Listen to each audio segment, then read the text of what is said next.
Hello दोस्तों, नमस्कार, जय हिंद। मैं अरविंद सिसोदिया एक बार पुनः आप सभी का हार्दिक स्वागत करता हूं सत्यकेतु डिफेंस एकेडमी के ऑनलाइन प्लेटफॉर्म पर। दोस्तों, आज हमारा जो टेस्ट पेपर सॉल्यूशन है वो 18वें नंबर का टेस्ट पेपर सॉल्यूशन है जो आपको ऐप पर प्रोवाइड करवाया हुआ है।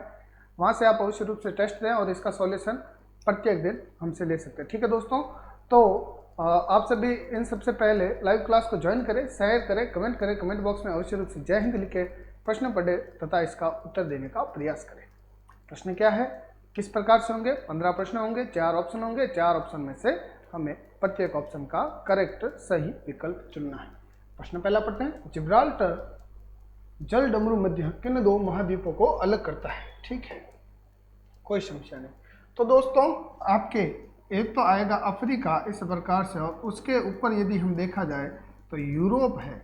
अफ्रीका और यूरोप, और इनके बीच जो जल डमरू मध्य है वो है आपका जिब्राल्टर। ठीक है, तो कभी कभी आपसे महाद्वीप पूछेगा और कभी कभी आपसे क्या पूछेगा, ये पूछेगा, देश भी पूछ सकता है। ठीक है, तो ये हो जाएगा आपके जिब्राल्टर।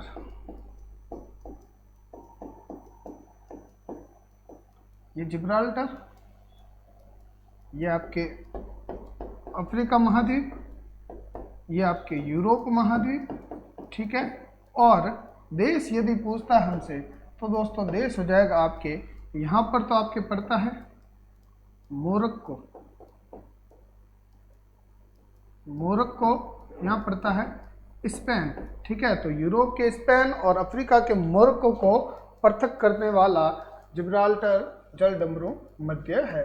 ठीक है, किससे पृथक करेगा? तो अफ्रीका और यूरोप। ऑप्शन नंबर हमारा बी करेक्ट होगा। ठीक है, इस प्रकार से याद रखिएगा, बी ऑप्शन हमारा करेक्ट होगा। ये हुआ हमारा पहला प्रश्न। चलिए प्रश्न देखते हैं अगला, दूसरा। राष्ट्रीय गंगा नदी बेसिन प्राधिकरण के प्रमुख कौन होते हैं? तो गंगा नदी का जो प्रोजेक्ट होता है उसका प्रमुख कौन होता है? ठीक है, ऑप्शन ए में दिया हुआ गृह मंत्री, बी में दिया हुआ राष्ट्रपति, सी में दिया हुआ पर्यावरण मंत्री और डी में दिया हुआ है प्रधानमंत्री। तो दोस्तों, ये राष्ट्रीय नदी जो है हमारी वो कौन सी है? गंगा नदी है। और गंगा नदी का जो प्रमुख होगा, गंगा नदी प्राधिकरण का जो प्रमुख होगा वो आपके प्रधानमंत्री होगा। ऑप्शन नंबर डी हमारा करेक्ट होगा। चलिए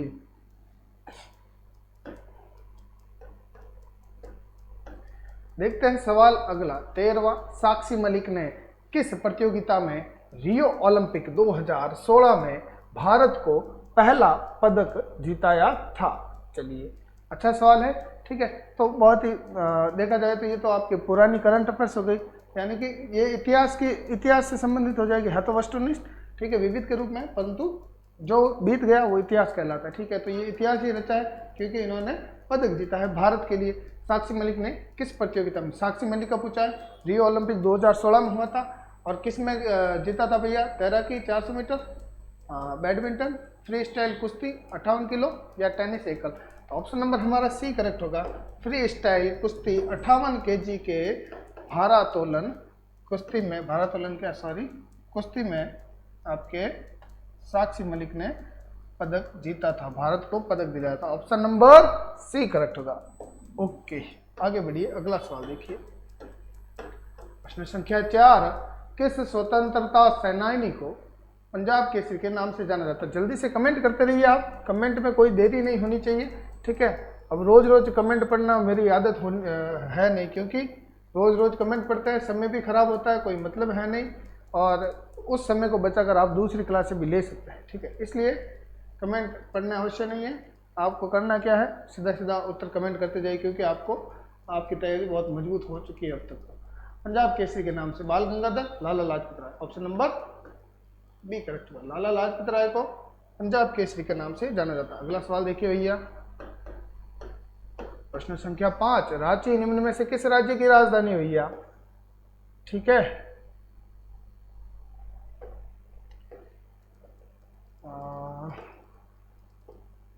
ये लीजिए, तो रांची किसकी राजधानी है? बिहार की राजधानी तो आपकी पटना हो गई, बिहार की राजधानी पटना या पाटलिपुत्र हो गई।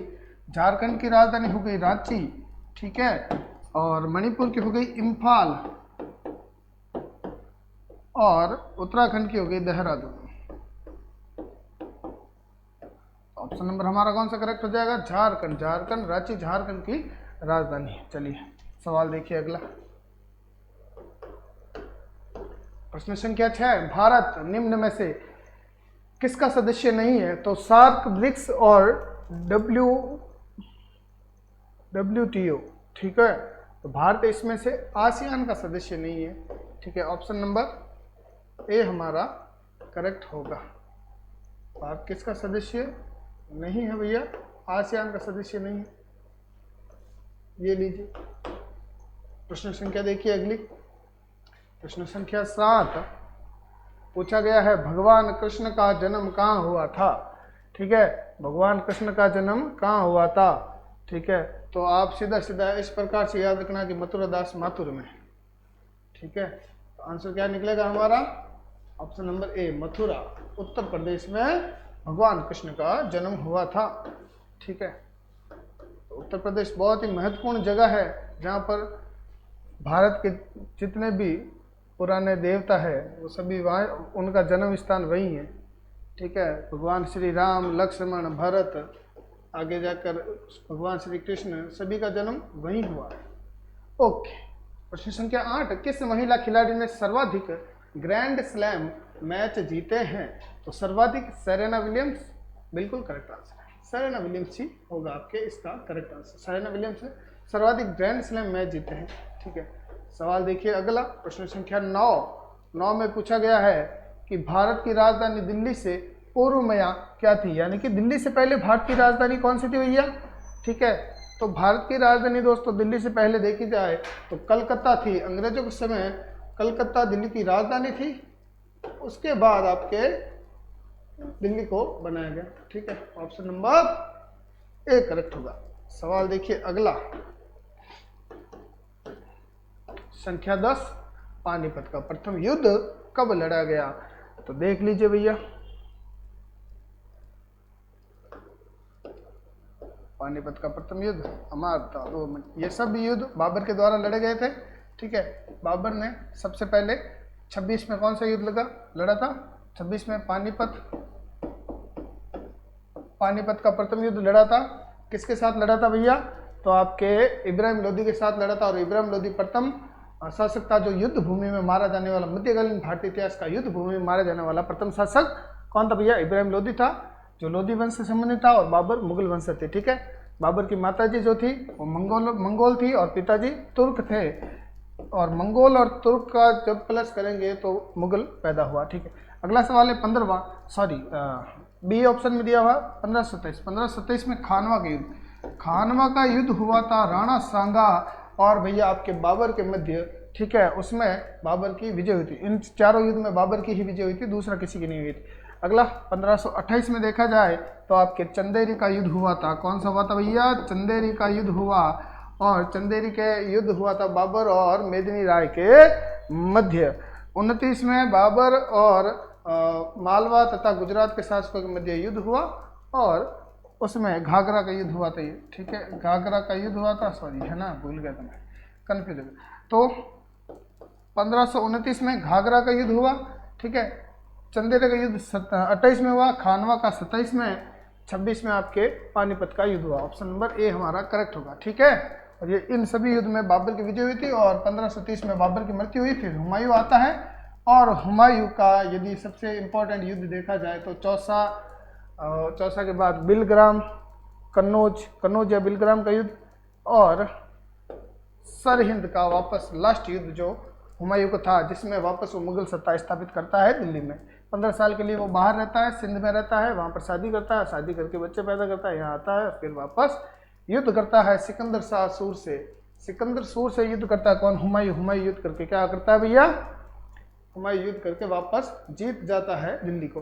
अगला सवाल है सौरमंडल का सबसे बड़ा उपग्रह कौन सा? सबसे बड़ा उपग्रह सौरमंडल का हो जाएगा, देखो ग्रह तो सबसे बड़ा हो गया बृहस्पति, डिमोस सबसे छोटा हो गया, शनि का सबसे बड़ा उपग्रह टाइटन हो गया और गैनीमेड आपके बृहस्पति का ही उपग्रह है जो सबसे बड़ा उपग्रह है सौरमंडल का। अगला सवाल देखिए भैया, सबसे छोटा उपग्रह कौन सा है? बृहस्पति, शनि, बुध या अरुण? इसमें छोटा उपग्रह तो एक भी दिया हुआ नहीं है, सारे ग्रह दिए हुए हैं, परंतु कोई नहीं, मैं अभी लिख देता हूँ, 2 मिनट का समय लगेगा मुझे।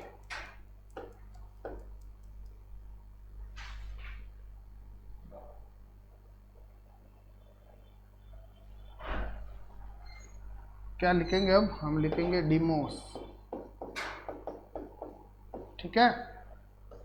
ये लीजिए, ऑप्शन नंबर हमारा सी करेक्ट हो जाएगा। सौरमंडल का सबसे छोटा उपग्रह कौन सा हो जाएगा, डिमोस। प्रश्न संख्या देखिए अगली 13वीं, मौसमी घटनाएं किस मंडल में होती है। तो मौसमी घटनाएं आपके सौर मंडल में होती है। बादल का बनना, बिजली कड़कना, आंधी, धूल, तूफान, ये सारे आपके कहाँ पर आते हैं, सौर मंडल में आते हैं। समताप मंडल आपके वायुयान के लिए आदर्श होता है और मध्य मंडल में ओजोन परत पाई जाती है। ऑप्शन नंबर हमारा ए करेक्ट होगा, ठीक है।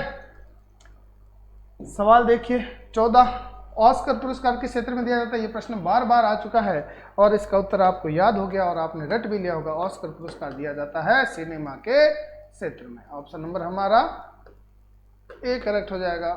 सवाल देखिए अगला, प्रश्न संख्या 15, लास्ट सवाल है आपका। कांग्रेस की स्थापना कब हुई थी भैया, 1885, 1879, 1906 या इनमें से कोई नहीं, ठीक है। तो आपके कांग्रेस की स्थापना तेजपाल संस्कृत महाविद्यालय बम्बई में 1885 में हुई थी, ठीक है। और व्योमेश चंद्र बनर्जी पहले क्या थे भैया, आपके अध्यक्ष थे। और इसके स्थापना किसने की थी, तो ए.ओ. ह्यूम ने की थी। दादा भाई नौरोजी ने कांग्रेस, भारतीय राष्ट्रीय कांग्रेस नाम दिया था, ठीक है। ये हुआ आपका सेशन समाप्त। चलिए दोस्तों, कल पुनः इसी समय आपसे मुलाकात करेंगे। तब तक के लिए धन्यवाद। जय हिंद और जय भारत।